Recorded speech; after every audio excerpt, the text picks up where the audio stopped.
Bonjour. Bonjour. Que représentent pour vous les floréales du vin? Alors les floréales du vin, c'est quelque chose de très bien parce que ça permet aux restaurateurs et aux vignerons comme nous voilà, de se rencontrer, d'échanger et puis d'essayer de se dynamiser, de mieux se comprendre, de mieux se connaître, aux vignerons de mieux expliquer leur vin aux restaurateurs.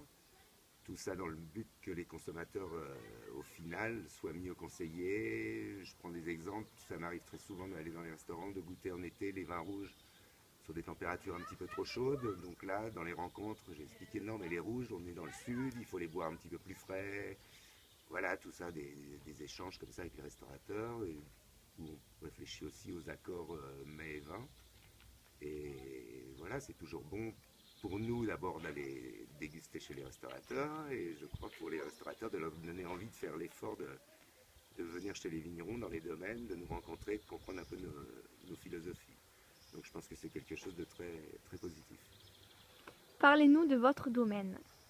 Alors là, on est à la réserve d'eau. C'est Marie et moi qui nous occupons, qui ont créé le domaine en 2005 maintenant.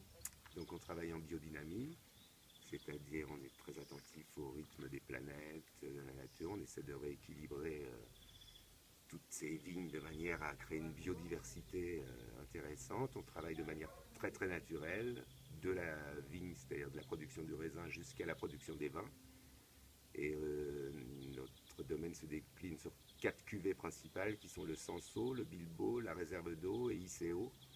Donc une cuvée Sanso qui est une cuvée complètement naturelle, sans soufre, où on commence à en faire un petit peu plus de chaque année, d'année en année. Très intéressant. Le Bilbo qui est une dominante de Grenache, la réserve d'eau qui est notre cœur de gamme, qui est exactement le terroir que l'on a, puisqu'on est implanté ici dans les terrasses du Larzac à 400 mètres d'altitude. Et sur cette cuvée, on essaie vraiment de capter l'essence des terrasses du Larzac, la fraîcheur alliée à la générosité du Sud. Et puis ICO, qui est notre cuvée un petit peu plus virile, on va dire, qui est élevée pendant 24 mois en barrique. Voilà. Merci beaucoup.